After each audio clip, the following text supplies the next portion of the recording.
Hello YouTube world, my name is Serena and welcome to Staying Serene. Today we'll be sharing a college video on beating procrastination. In one of my college videos where I spoke about what I learned in my first year of college, I talked about procrastination and how I really wanted to get over it. So in my last semester of college, procrastination was a really bad habit that was kind of overtaking my life. I ended up doing a lot of assignments last minute, rushing, completing things at the very last minute, and not really doing it, and not really putting in my very best work. And even though it didn't have a severe impact on my grades, I found that it really made me very stressed and overwhelmed. This semester, I am being intentional in beating my procrastination. So I'm going to be sharing the 3 tips that have helped me in conquering procrastination. Stay until the end where I share a bonus tip. Okay then, so tip number 1 is planning. Planning is a very important part into conquering your procrastination. I think that when you don't have a plan, it's just so much easier to procrastinate. So what I like to do is I have a happy planner where I like to plan out what I need to get done in a day. And this really gives me an expectation of what I want to accomplish and sometimes how I want to accomplish it. I really believe that procrastination is sometimes the result of improper planning. When you don't plan, you have no idea of what your day is going to look like. And you have no idea of what you want to accomplish. And so it's just so much easier to say that you'll do it later when you have no idea what you actually want to get done in a day. So planning is a very integral step in overcoming procrastination. And when I plan, I find that, I wake up in the morning and I'm thinking, okay, then I look at my happy planner and I see, okay, then these are the things I need to get done today. Why do I need to get these things done? Oh, because these things are due tomorrow or next week and I just know that I need to get it done. So my first tip in conquering your procrastination is to plan. And I want to encourage you to find whatever planning method works best for you and just make sure that you have some idea of what you want to accomplish in a day, which will make it easier for you not to procrastinate. Okay then, number 2. Number 2 is to prioritize. You need to prioritize what needs to get done. I find that when I have a long to-do list of things that need to get done, it's just so much easier for me to procrastinate. It's like one look at this page-long to-do list, it actually discourages me and I'm thinking, I don't want to do any of this stuff. And then I end up just putting it off until tomorrow because it just seems so big and like it just seems so big and I feel like I cannot do it because this list is way too long. Okay? And so I want to encourage you to prioritize what's going to go on your to-do list. Prioritize what needs to get done, what's urgent, what is time sensitive, okay? And there's like various ways that you can do this, but prioritize, okay? I like to prioritize my time based on how close the assignment is or how important or time sensitive it is so that I can plan my day out based on what takes priority, what is most important for me to complete, okay? And so that is a very important for me to do because I might have an assignment due tomorrow, I may have an assignment due next week. And what should I get done first? Well, the assignment that's done tomorrow. And so I think that prioritization just plays an important role in limiting your procrastination. And what I like to do is I like to prioritize 3 top things that I want to get accomplished in a day. And as I mentioned in my online school video tips, which is going to be up in the iCards if you want to go watch that, I like to use a whiteboard to put my top 3 for each day. And that's where I put what I want to get accomplished on the day. And even if I just get even if one thing just gets done in that day, I still know that I've made progress to achieving something. Something is better than nothing.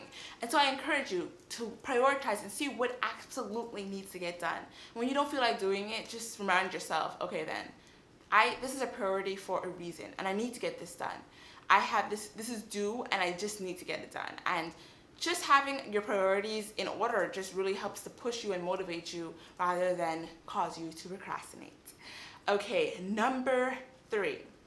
Number 3 is to use a timer, right? And I know this might sound strange, but I think that a timer really does help because it really allows you to allocate time to do certain things.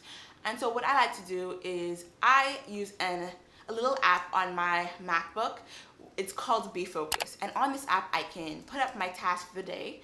I can put up how long I think that it's going to take, how many work sessions it's going to take, and I can put in how long I want breaks to be in between those work sessions, right? And it's a very, very useful app. Check it out if you have a MacBook. And if you don't have a MacBook, there there are a bunch of timers that you can find online that can help you out with planning out your time. I find that it's really easy for me to get distracted and procrastinate if I know that I'm going to be trying to study for 3 or 4 hours straight, or if I want to just work for 3 or 4 hours straight. I am unable to work for those long amount of time. I need to have breaks. And what I used to do was, let's say I would work for 1 hour. After working for 1 hour, I would take a break for 2 hours and then go back to work. And as you can see, it was completely out of whack. It was completely out of balance, and I was resting more than I was working. So at the time, it really just gave some structure to my work sessions and just helped me to focus and just to remove any distractions that I might have, because I know that, okay, for the next 30 minutes, I'm going to concentrate on this one assignment, okay? And I know that I'm not going to go check Instagram, I'm not going to check YouTube, and I'm not going to do any of that stuff until I reach my break. And I might assign the break for like 5 minutes. Then after my 5-minute break, the bell goes off, and I'm like, okay, then right back into it. And so I go right back into completing my assignment. And so it is super helpful. It's a super helpful and effective way of minimizing my distractions and my procrastination.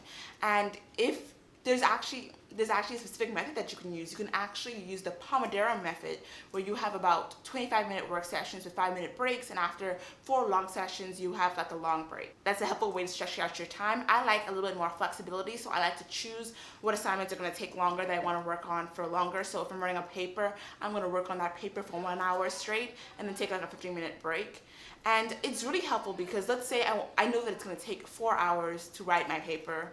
I can work on it for 2 hours on one day with a break in between. And then on the next day, I can continue right off from where I left off and work on it for another 2 hours. And so the timer is just really helpful in giving me structure. And if I feel unmotivated, which I do, we all do. If I feel like I don't want to do this, I look at my timer and I'm like, okay then, I can dedicate 30 minutes to this.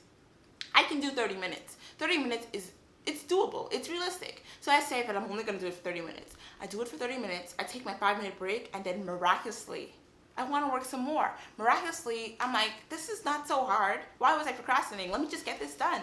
And then right after my break, I go right back into it, and then it's finished, right? And I feel so accomplished after. So the timer is just so helpful.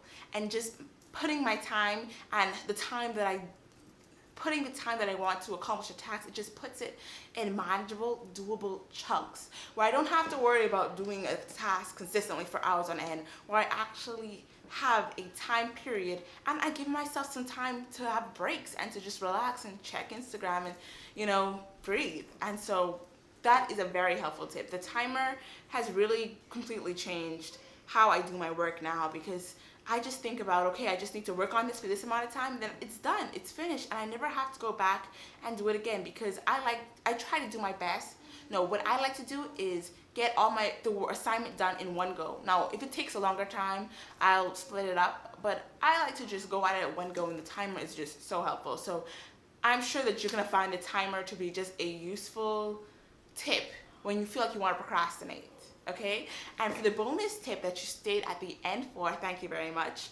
The bonus tip is to give yourself grace. Okay, you are going to procrastinate. Okay, these tips, they're going to help, but they're not going to completely extinguish your procrastination. Okay, we all are going to procrastinate. I procrastinated. Okay, and that's okay. When I procrastinate, I try to think about why I'm procrastinating. Sometimes I'm procrastinating because I am just tired and I've been working for so long, and so I think, okay then, let me just rest for an hour or two, or maybe the rest of the evening, and then tomorrow I'll get back to work, okay? So give yourself that grace to rest if you're feeling tired, okay?